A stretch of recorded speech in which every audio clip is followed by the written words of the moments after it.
नमस्कार। ज्योतिष शास्त्र में श्रद्धा और विश्वास रखने वाले सभी जातकों का पारलौकिक जगत चैनल में बहुत बहुत स्वागत है। 11 नवंबर 2022 प्रातः 6:01 पर दैत्य गुरु शुक्र अपनी वर्तमान मूल त्रिकोण राशि तुला राशि को छोड़कर मंगल की साधारण राशि वृश्चिक राशि में प्रवेश करेंगे। शुक्र हैं धन, वैभव, ऐश्वर्य, आकर्षण, दाम्पत्य सुख, गीत संगीत, कला के कारक। मंगल हैं साहस, पराक्रम, ऊर्जा, शौर्य के कारक।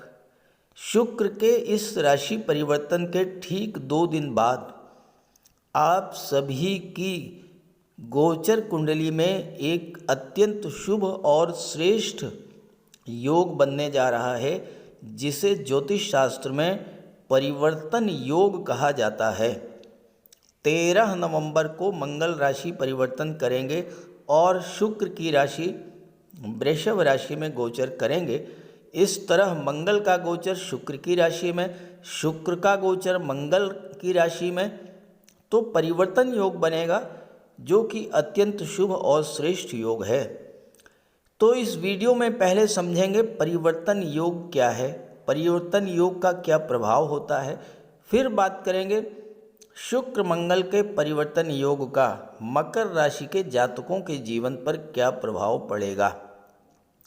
ये विश्लेषण आपकी चंद्र राशि के आधार पर किया जा रहा है और वीडियो के अंत में मैं आपको मंगल और शुक्र के उपाय भी बताऊंगा। तो चलिए वीडियो शुरू करते हैं। परिवर्तन योग, जब कुंडली में कोई 2 ग्रह एक दूसरे की राशि में गोचर करते हैं तो इसे परिवर्तन योग कहते हैं। ये योग अत्यंत शुभ फल देने वाला होता है, क्योंकि दोनों ही ग्रह जिन जिन भावों में बैठे हैं उन भावों की रक्षा करेंगे, भले ही दोनों ग्रह एक दूसरे के शत्रु ही क्यों ना हों। देखिए, एक सामान्य सी बात है, अगर 2 व्यक्ति एक दूसरे के घर में रहने लगें तो वो उस घर को नुकसान तो बिल्कुल भी नहीं पहुंचाएंगे, क्योंकि उन्हें डर रहेगा कि अगर वो उस घर को नुकसान पहुंचाएंगे तो दूसरा व्यक्ति उनके घर को नुकसान पहुंचाएगा। इसलिए दोनों ही एक दूसरे के घरों की सुरक्षा करेंगे। ठीक यही बात ग्रहों पर भी लागू होती है। जब 2 ग्रह एक दूसरे की राशि में गोचर करते हैं, एक दूसरे के घर में गोचर करते हैं, तो वो उन घरों की सुरक्षा करते हैं, उन भावों की सुरक्षा करते हैं, उन भावों के प्रभाव में वृद्धि करते हैं। अब वर्तमान में शुक्र का गोचर मंगल की राशि वृश्चिक राशि में हो रहा है, मंगल का गोचर शुक्र की राशि वृषभ राशि में हो रहा है, तो परिवर्तन योग बन गया। मंगल क्या है? मंगल पराक्रम, बल, ऊर्जा के कारक हैं। शुक्र है धन के कारक। मंगल है रक्षक, रक्षा करते हैं, प्रोटेक्ट करते हैं। तो मंगल आपके धन की रक्षा करेंगे, आपके वैभव की रक्षा करेंगे, आपके सुख समृद्धि संपन्नता की रक्षा करेंगे। साथ ही शुक्र के पास मंगल का बल और ऊर्जा होगी, तो क्या होगा, आप जीवन में मिलने वाले हर छोटे से छोटे अवसर को कैश कर लेंगे, अपार धन प्राप्त करेंगे। दूसरी तरफ मंगल क्रोध और उग्रता के कारक हैं, जबकि शुक्र शांति, प्रेम और सौहार्द के कारक हैं। अगर किसी से आपकी शत्रुता है या किसी कारण से बात बिगड़ गई है, वो इस योग के बनने से आप अपने स्वभाव में सौम्यता, शीतलता महसूस करेंगे, उस समस्या को टेबल टॉक से सुलझा लेंगे। शुक्र है ऐश्वर्य, विलासिता और भोग के कारक। जब धन आता है तो व्यक्ति आराम तलब हो जाता है, ऐश्वर्य विलासिता में डूबने लगता है, लापरवाही उसके स्वभाव में आ जाती है। मंगल यहीं पर उसकी रक्षा करेंगे, उसे आलस्य से बाहर निकालेंगे, उसके अंदर अनुशासन, समय की पाबंदी, कार्य क्षेत्र में कर्मठता, परिश्रम और लगन की भावना डेवलप करेंगे। जिसका परिणाम ये होगा कि व्यक्ति ज़्यादा से ज़्यादा परिश्रम करेगा और ज़्यादा से ज़्यादा धन प्राप्त करेगा। मंगल शुक्र के परिवर्तन योग के प्रभाव से ज़्यादा लक्ष्मी प्राप्ति के मार्ग पर आगे बढ़ता जाता है व्यक्ति और अपने लक्ष्य को प्राप्त कर लेता है। मंगल को मेल प्लेनेट और शुक्र को फीमेल प्लेनेट माना जाता है। ऐसे में जब दोनों ग्रहों का परिवर्तन योग बनता है, ये योग मेल फीमेल में आकर्षण बढ़ाने वाला होता है, तो संतान प्राप्ति के योग बनते हैं, लव रिलेशंस प्रगाढ़ होते हैं, विवाह के भी योग बनते हैं। हालांकि इस योग का एक नेगेटिव पहलू ये है कि एक्स्ट्रा मैरिटल अफेयर्स के चांसेज भी बढ़ते हैं, लेकिन ये डिपेंड करता है कि आपकी जन्म कुंडली में कौन सा ग्रह ज़्यादा बलवान है। अगर मंगल बली हो तो सेक्सुअल डिज़ायर बढ़ जाती है, एक्स्ट्रा मैरिटल अफेयर्स के चांसेस बढ़ते हैं। लेकिन अगर शुक्र बली है तो स्थिति सामान्य रहती है, लेकिन धन प्राप्ति की इच्छा बढ़ती जाती है और व्यक्ति अपने इच्छाओं को पूरा भी कर लेता है। यहाँ एक बात समझने की है कि मंगल जल्दबाजी के भी कारक हैं, धैर्य की कमी के भी कारक हैं, तो जल्दबाजी में कोई भी फैसला लेने से आपको बचना होगा। खास करके फैमिली लाइफ में कोई भी डिसीजन जल्दबाजी में नहीं लेना है आपको, और इसके लिए आप महिलाओं का सम्मान करते रहें, माता लक्ष्मी की उपासना करते रहें। अब इस योग का अलग अलग राशियों पर क्या प्रभाव पड़ेगा, ये इस बात पर निर्भर करेगा कि मंगल और शुक्र का परिवर्तन योग किन किन भाव में बन रहा है। तो चलिए बात करते हैं अलग अलग राशियों पर इसके प्रभाव के बारे में। तो ये है मकर राशि के जातकों की कुंडली। आपके लग्न के स्वामी शनिदेव हैं और शनिदेव आपकी कुंडली में लग्न भाव में ही गोचर कर रहे हैं। देवगुरु पराक्रम भाव में हैं, राहु सुख के भाव में और केतु दशम भाव में है शुक्र की राशि में, राहु मंगल की राशि में है। मंगल पंचम भाव में गोचर कर रहे हैं शुक्र की राशि में। देखिए यहाँ 2 लिखा हुआ है, 2 का मतलब है वृषभ राशि। मंगल वृषभ राशि में है, शुक्र वृश्चिक राशि में है। यहाँ पर 8 लिखा हुआ है, 8 का मतलब वृश्चिक राशि जो मंगल की राशि है। तो इस तरह शुक्र मंगल की राशि में, मंगल शुक्र की राशि में, तो परिवर्तन योग बना। लेकिन इस पर चर्चा करने से पहले, जैसा कि मैं अपने हर वीडियो में चर्चा करता हूँ कि पिछले गोचर, पिछले समय में आपके जीवन में क्या क्या परेशानियाँ आई होंगी और क्यों आई होंगी, ताकि आप ग्रहों के प्रभाव को समझ सकें और उसी के अनुसार उपाय करके आप जीवन में आ रही समस्याओं से राहत भी प्राप्त कर सकें। तो इसके पहले आपको जो परेशानियां आई होंगी वो मंगल और शनि के कारण आई होंगी। मंगल का गोचर 16 अक्टूबर से 13 नवंबर तक कुंडली के छठे भाव में था, बुध की राशि मिथुन राशि में। बुध और मंगल में नैसर्गिक शत्रुता है।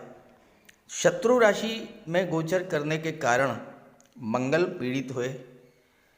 मंगल की अष्टम दृष्टि शनि पर पड़ी तो शनि भी पीड़ित हुए। जब मंगल और शनि ये भी शत्रुवत व्यवहार करते हैं, बुध और मंगल ये भी शत्रुवत व्यवहार करते हैं, तो शत्रु राशि में गोचर और शत्रु पर दृष्टि पड़ी तो मंगल बहुत ज़्यादा पीड़ित हुए। मंगल जब पीड़ित होते हैं तो व्यक्ति को कमज़ोर बना देते हैं, कार्यों को बिगाड़ देते हैं। जब व्यक्ति अपने आप को कमज़ोर स्थिति में पाता है तो उसे क्रोध बहुत आता है। क्रोध के कारण बिला वजह के विवाद होते हैं और शत्रुता बढ़ती है। आपके साथ भी ये सब कुछ हुआ होगा। मिथुन राशि में गोचर करते हुए मंगल पर केतु की दृष्टि पड़ी। केतु क्या है? केतु डिटैचमेंट को शो करते हैं, अलगाव के कारक हैं, तो मन में निराशा और डिप्रेशन की स्थिति बनी होगी। चूँकि छठा भाव नौकरी का होता है, कंपटीशंस का होता है। जो छात्र प्रतियोगी परीक्षाओं की तैयारी कर रहे थे उनके मन में भी निराशा की स्थिति बनी होगी, काम में मन नहीं लगा होगा, पढ़ाई में मन नहीं लगा होगा। अचानक से परिवारीजनों, मित्रों और सहयोगियों या पति पत्नी के बीच विवाद हुआ होगा। उस विवाद ने उग्र रूप धारण कर लिया होगा। अशुभ मंगल संतान के लिए भी कष्टकारी होते हैं। गर्भवती माताओं को विशेष परेशानी झेलनी पड़ी होगी। मंगल की सप्तम दृष्टि 12वें भाव पर पड़ी। 12वां भाव खर्चों का होता है, विदेश का होता है, अस्पताल, जेल, न्यायपालिका, कोर्ट कचहरी का होता है। बिला वजह के खर्चे बढ़े होंगे और हो सकता है कि आपको कर्ज भी लेना पड़ा हो, चूंकि छठा भाव कर्ज का होता है। पीड़ित मंगल के कारण हाई ब्लड प्रेशर, नेत्र कष्ट, गठिया, जॉइंट पेन या फिर एक्सीडेंट और चोट चपेट की घटनाएं भी बढ़ी होंगी। फोड़े फुंसी, बार बार बुखार आना, और अगर आपकी जन्म कुंडली में मंगल ज़्यादा ही खराब हो तो गुर्दे में पथरी की शिकायत भी हो सकती है। और अगर आपके साथ ये सब कुछ हुआ हो तो ज़रूर कमेंट करके बताइएगा ताकि आपके साथियों को भी जानकारी हो सके। मंगल की चौथी दृष्टि भाग्य के भाव पर पड़ी तो भाग्य का भी साथ नहीं बना मिला होगा। इससे आपके काम बनते बनते बिगड़ गए होंगे। पिता से भी आपके संबंध खराब हुए होंगे। अशुभ मंगल के कारण धन संचय में बाधा आई होगी। प्रॉपर्टी को लेकर विवाद हुआ होगा। आत्मविश्वास में कमी और घबराहट और लगातार सिरदर्द की शिकायत भी बनी रही होगी। हालांकि सबके साथ ऐसा नहीं हुआ होगा, लेकिन जिनकी जीवन में मंगल की महादशा या अंतर्दशा गतिमान है तो उनके साथ कुछ न कुछ जरूर हुआ होगा। अब मंगल की दृष्टि पड़ने से शनि पीड़ित हुए। जब शनि पीड़ित हुए तो शनि कर्म के कारक होते हैं। काम में मन नहीं लगा होगा, थकान और आलस्य बढ़ गया होगा, कार्य में बाधाएं आई होंगी, कार्यों की गति मंद हो गई होगी, धन आगम में भी कमी आई होगी और धन का संचय भी नहीं हुआ होगा। साथ ही साथ घुटनों का दर्द, पिंडलियों का दर्द, जोड़ों का दर्द, कमर दर्द, इन सब शिकायतों से भी आप परेशान हुए होंगे। लेकिन अब स्थितियां बदल चुकी हैं, चूँकि मंगल ने भी राशि परिवर्तन कर लिया है और मंगल पंचम भाव में आकर के शुक्र के साथ परिवर्तन योग बना रहे हैं। तो चलिए इसके प्रभाव के बारे में समझते हैं। शुक्र 11 नवंबर को राशि परिवर्तन करके लाभ के भाव में गोचर करेंगे मंगल की राशि में। अब यहाँ पर शुक्र और मंगल का परिवर्तन योग तो बनेगा ही, शुक्र और मंगल का सीधे दृष्टि संबंध समसप्तक दृष्टि संबंध भी बनेगा। मंगल की दृष्टि शुक्र पर, शुक्र की दृष्टि मंगल पर पड़ेगी। 11वां भाव क्या होता है? लाभ का होता है। धन का लाभ, संतान का लाभ, शिक्षा, मान सम्मान, पद और प्रतिष्ठा का लाभ। मंगल की दृष्टि से, मंगल और शुक्र की परिवर्तन योग बनने से आप अपनी दृढ़ इच्छा शक्ति, अपने बाहुबल के द्वारा जो प्राप्त करना चाहते थे वह आप प्राप्त कर लेंगे। खास करके धन की जो समस्या थी वो बिल्कुल दूर होगी। अभी तक अगर आप कर्ज की समस्या से जूझ रहे थे तो कर्ज की समस्या समाप्त होगी। शुक्र आपकी इच्छाओं को, सपनों को रिप्रेजेंट करते हैं और 11वां भाव भी आपके सपनों का, इच्छाओं का है। 11वें भाव में शुक्र का गोचर आपकी किसी पुरानी इच्छा को पूरा करने वाला होगा। जैसे कोई मकान आप बनवाना चाहते थे, वाहन खरीदना चाहते थे, बच्चों के शादी ब्याह करना चाहते थे, बच्चों को उच्च शिक्षा के लिए विदेश भेजना चाहते थे, किसी अच्छे इंस्टीट्यूट में बच्चों का एडमिशन कराना चाहते थे, नौकरी में पद प्रतिष्ठा प्रमोशन चाहते थे या फिर विवाह करना चाहते थे। ये सारी चीज़ें जो है इस योग के बनने से पूरी होगी, क्योंकि मंगल का गोचर पंचम भाव में है जो कि कुंडली का सबसे शुभ भाव है, और शुक्र एकादश भाव में है जो कि सबसे अधिक लाभ देने वाला भाव है। शुक्र सौंदर्य, भावना, कला, सुख, लग्जरी, विलासिता, फाइन आर्ट और म्यूजिक के कारक होते हैं। वो हर वस्तु जिसमें आकर्षण, ग्लैमर, चमक दमक हो, जिसे पाकर हमें खुशी मिले, वह सब शुक्र के कारण होती हैं। शुक्र विवाह और दाम्पत्य सुखों के कारक हैं, लव रिलेशंस के कारक हैं, पति पत्नी के कारक हैं, और चतुर्थ भाव सप्तम भाव से विवाह दाम्पत्य सुखों का विचार किया जाता है, और इसके स्वामी हैं चंद्रमा। जब चंद्रमा पर इस योग का प्रभाव पड़ेगा, मेल फीमेल में आकर्षण बढ़ेगा, आपके विवाह के योग बनेंगे, अपोजिट सेक्स के प्रति आकर्षण बढ़ेगा, और ऐसे जातक पैशनेट लवर होते हैं, यानी अपने लव पार्टनर को बहुत अधिक प्यार करते हैं। और अगर आपकी जन्म कुंडली में ये योग बने तो अक्सर अपने सहकर्मियों या कॉलेज लाइफ में ही लव रिलेशंस डेवलप हो जाते हैं, जो कि बाद में मैरिज में कन्वर्ट हो जाते हैं। शुक्र के प्रभाव से आपके जीवन में, दाम्पत्य जीवन में किसी प्रकार के कोई तनाव की स्थिति बनी थी, वह स्थिति बिल्कुल दूर होगी। लव रिलेशंस में कोई प्रॉब्लम आ रही थी, वो समस्या समाप्त होगी। और पार्टनरशिप में अगर आप व्यापार व्यवसाय करते हैं तो वहाँ भी आपको सफलता मिलेगी। शनि की दृष्टि आपकी कुंडली के सप्तम भाव पर पड़ रही है, और शनि शुक्र के परम मित्र हैं। तो जब शनि की दृष्टि सप्तम पर, शुक्र लाभ के भाव में, तो व्यापारियों के लिए ये समय बहुत अच्छा रहेगा। व्यापार व्यवसाय में प्रबल उन्नति देखने को मिलेगी। और ज्योतिष शास्त्र का कहना है कि जिन जातकों की कुंडली के सप्तम भाव में शनि का गोचर हो या शनि की दृष्टि पड़े, वो जातक सैकड़ों हजारों लोगों को भोजन देने वाला होता है। यानी आपका व्यापार व्यवसाय इस लेवल का होगा कि आप सैकड़ों लोगों को अपने यहाँ रोजगार देंगे, अपने यहाँ काम पर रखेंगे। और शुक्र जो हैं वो आपके सपनों को, आपके इच्छाओं को शो करते हैं, तो आपकी इच्छाओं की पूर्ति होगी, आपके सपनों की पूर्ति होगी। केतु का गोचर दशम भाव में शुक्र की राशि में है। धन कहाँ से आएगा? कर्म क्षेत्र से आएगा। कर्म क्षेत्र में केतु का गोचर है। केतु, शुक्र, राहु, शनि, ये सभी एक दूसरे को कोऑपरेट करते हैं, एक दूसरे को सहयोग करते हैं। तो कार्य क्षेत्र में अचानक से बहुत बड़ा उछाल देखने को मिलेगा और आपको धन की प्राप्ति होगी। पद, प्रतिष्ठा, प्रमोशन का आपको लाभ मिल सकता है। राहु चतुर्थ भाव में है।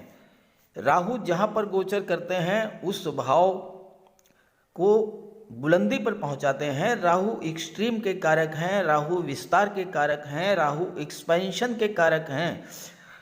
और राहु की दृष्टि दशम पर पड़ रही है। और जैसा मैंने आपको बताया पिछले वीडियोस में कि राहु और केतु 22 नवंबर से अत्यंत बली स्थिति में होंगे, अंश बल से परिपूर्ण होंगे। तो आप अपने कार्य क्षेत्र का जितना अधिक से अधिक विस्तार करेंगे इस गोचर काल में, उतना ही अधिक आपको लाभ होगा और उतना ही अधिक आप धन की प्राप्ति करेंगे। राहु चतुर्थ भाव में गोचर कर रहे हैं, जहां से भौतिक सुखों का विचार किया जाता है, और शुक्र लाभ के भाव में है, तो भौतिक सुखों में वृद्धि होगी। जमीन, जायदाद, प्रॉपर्टी, वाहन, ये सब आप खरीद सकते हैं। माता के स्वास्थ्य में सुधार होगा, माता से संबंध भी आपके अच्छे होंगे, माता का आशीर्वाद भी आपके साथ होगा, और माता के आशीर्वाद से आप जीवन में आगे बढ़ेंगे। राहु और केतु दोनों ही आकस्मिक घटनाओं के कारक होते हैं।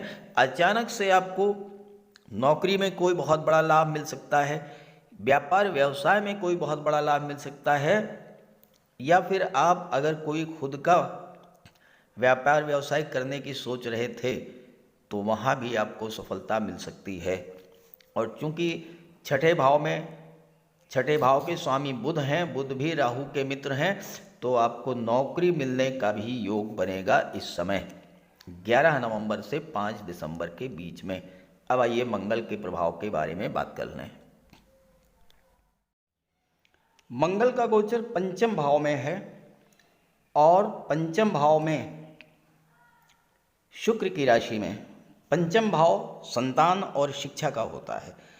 हालांकि यहाँ शत्रु राशि में गोचर कर रहे हैं, लेकिन चूंकि परिवर्तन योग बन रहा है इसलिए मंगल पंचम भाव की सुरक्षा करेंगे, पंचम भाव के प्रभाव को बढ़ाएंगे। अब पंचम भाव क्या होता है? संतान का होता है, शिक्षा का होता है, प्रतियोगिता का होता है, लव रिलेशंस का होता है, क्रिएटिविटी का होता है और आपके इष्ट देव का होता है। मंगल सेनापति हैं। सेनापति को हारना पसंद नहीं है।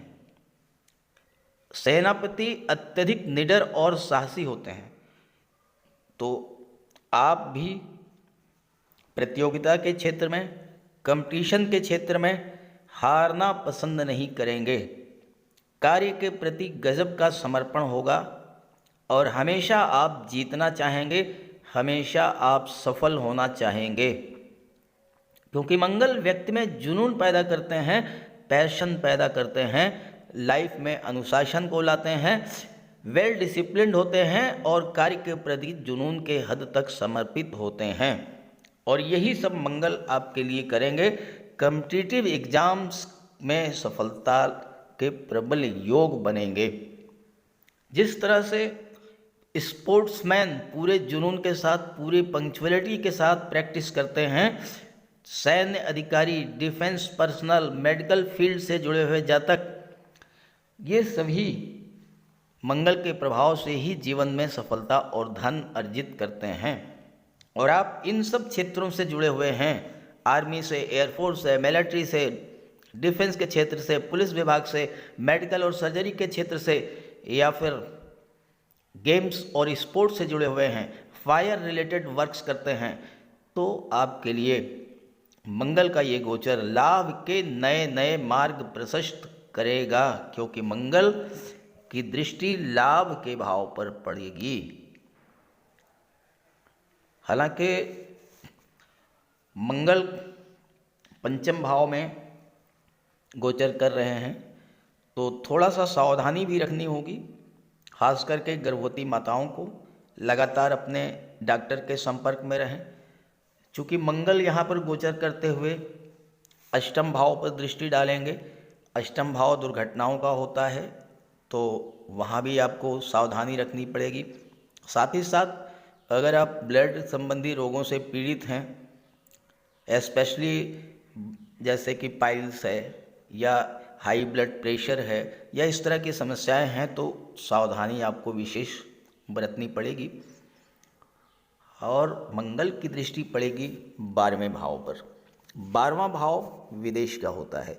इस समय चूँकि मंगल बहुत अच्छी स्थिति में है, अपने पराक्रम पुरुषार्थ के बल पर आपके विदेश जाने की इच्छा भी पूरी होगी। विदेश से व्यापार करते हैं तो वहाँ सफलता मिलेगी। उच्च शिक्षा के लिए विदेश जाना चाहते हैं तो उसमें भी सफलता मिलेगी। और साथ ही साथ विदेशी व्यापार में बहुत बड़ी प्रगति देखने को मिलेगी। नए नए कॉन्ट्रैक्ट्स मिलेंगे, नए नए अनुबंध मिलेंगे आपको, नई व्यापारिक डील होंगी। मंगल की दृष्टि लाभ के भाव पर, तो हर तरह का लाभ आपको प्राप्त कराएंगे मंगल।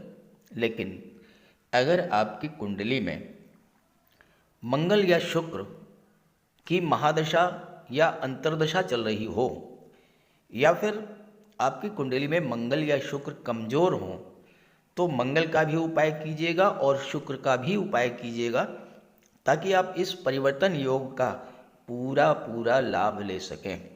तो चलिए बात कर लेते हैं शुक्र के उपायों पर और फिर मंगल के उपायों पर। ज्योतिष शास्त्र में शुक्र ग्रह को प्रेम, सौंदर्य, वैवाहिक सुख, वैभव, ऐश्वर्य का कारक माना गया है। जिन जातकों की कुंडली में शुक्र ग्रह मजबूत होता है, उनका दाम्पत्य जीवन अत्यंत मधुर और प्रेम से भरा होता है। शुक्र ग्रह की शुभता के चलते पति पत्नी के बीच हमेशा सामंजस्य बना रहता है और उनके पास कभी भी भौतिक सुखों की कोई कमी नहीं होती है। वहीं कुंडली में शुक्र के कमज़ोर होने पर व्यक्ति को आर्थिक तंगी झेलनी पड़ती है। पति पत्नी के बीच किसी न किसी बात को लेकर अक्सर वैचारिक मतभेद बने रहते हैं। तो इसके लिए शुक्र के उपाय कीजिए। सबसे पहले माता लक्ष्मी की उपासना कीजिए और शुक्रवार के दिन श्री सूक्त या लक्ष्मी सूक्त का जाप कीजिए। दूसरा, घर को साफ सुथरा स्वच्छ रखें, साफ सफाई पर विशेष ध्यान दें और घर में कबाड़ बिल्कुल जमा ना होने दें, कबाड़ को हटा दें। भूल करके भी फटे हुए या जले हुए कपड़े ना पहने, साफ सुथरे प्रेस करके कपड़े पहने और कपड़ों पर इत्र का भी प्रयोग करें। साथ ही साथ आप शुक्रवार के दिन 21 शुक्रवार तक सफ़ेद वस्तुएं, चीनी, दूध, दही, घी, इन सब का दान करें। और अगर आप कर सकते हैं तो शुक्रवार का व्रत भी रखें। व्रत के दिन माता लक्ष्मी की उपासना करें। चीनी, दूध, दही, घी, श्वेत वस्तुओं का दान करें। कन्याओं को भोजन करें, खीर और मिष्ठान। साथ ही साथ आप स्वयं भी शुक्रवार के दिन सफ़ेद रंग के वस्त्र धारण करें। शुक्र की शुभता को प्राप्त करने के लिए आप हीरा भी धारण कर सकते हैं, लेकिन किसी ज्योतिषी से सलाह लेकर के, और सच्चा मोती भी आप धारण कर सकते हैं। साथ ही साथ महिलाओं का सम्मान करें। किसी भी दशा में प्रयास ये करें कि अनावश्यक झगड़ा ना हो, कोई वाद विवाद की स्थिति हो तो उसको तूल ना दें।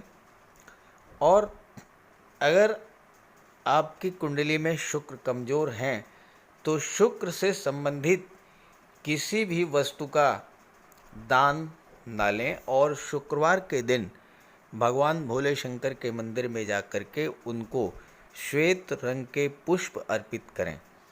अगर आप ये सब उपाय करते हैं तो शुक्र को बल मिलेगा और आपको शुक्र के सभी लाभ, सभी फल प्राप्त होंगे। मंगल का सबसे बड़ा उपाय है बजरंगबली की उपासना करना। आप बजरंगबली की उपासना कीजिए, बजरंगबली के मंदिर में जाइए, उनके चरणों का सिंदूर अपने मस्तक पर धारण कीजिए। साथ ही साथ हनुमान चालीसा का पाठ कीजिए, बजरंग बाण का पाठ कीजिए। मंगलवार के दिन अगर आप व्रत रख सकें तो मंगलवार का व्रत रखिए। साथ ही साथ हनुमान जी को चोला चढ़ाइए। मंगलवार के दिन स्नान करने के जल में लाल चंदन या लाल पुष्प डालकर स्नान करें। स्नान करने के बाद लाल रंग के वस्त्र धारण करें। अगर नहीं कर सकते हैं लाल रंग के वस्त्र धारण, तो कम से कम एक लाल रुमाल अपनी जेब में जरूर रखें। मंगलवार के दिन मंदिर में जाएं, बजरंगबली के लड्डू का भोग लगाएं और गरीबों में बांट दें। घर की दक्षिण पश्चिम दीवार पर उड़ते हुए हनुमान जी का चित्र लगाएं। साथ ही साथ गरीबों में लाल वस्त्र मसूर, गुड़, लाल चंदन, मिठाई, लड्डू, बताशे, रेवड़ी ये सब बांटिए। मस्तक पर लाल चंदन का टीका लगाएं या हनुमान जी के चरणों का सिंदूर लगाएं। मंगलवार के दिन बंदरों को गुड़ और चना खिलाएं। बहते हुए जल में लाल पुष्प, तिल या गुड़ प्रवाहित करें और जेब में एक तांबे का सिक्का रखें। साथ ही साथ अगर आप मंगल के ये उपाय कर लेते हैं तो राहु भी नियंत्रित हो जाएंगे और शनि भी नियंत्रित हो जाएंगे, क्योंकि बजरंग बली की उपासना करने से राहु, मंगल और शनिदेव तीनों का ही उपाय हो जाता है। इसके अलावा एक चांदी की छोटी सी ठोस गोली चाहे आप जेब में रखें या चेन में पहन लें या ब्रेसलेट में लगा लें। अपने बैग में मोरपंख रखें और घर में भी मोरपंख लगा लें। मेन डोर पर, कार्यस्थल पर भी मोरपंख रखें, तो इससे राहु आपको परेशान नहीं कर पाएंगे। तो ये सब उपाय बहुत आसान हैं। सुंदरकांड का पाठ कीजिए, बजरंग बाण का पाठ कीजिए, हनुमान चालीसा का पाठ कीजिए। ऐसा कोई उपाय नहीं है जो आप नहीं कर सकते, और आप इन उपायों को कीजिए, फिर देखिए आपको कितना बड़ा लाभ मिलता है। नमस्कार।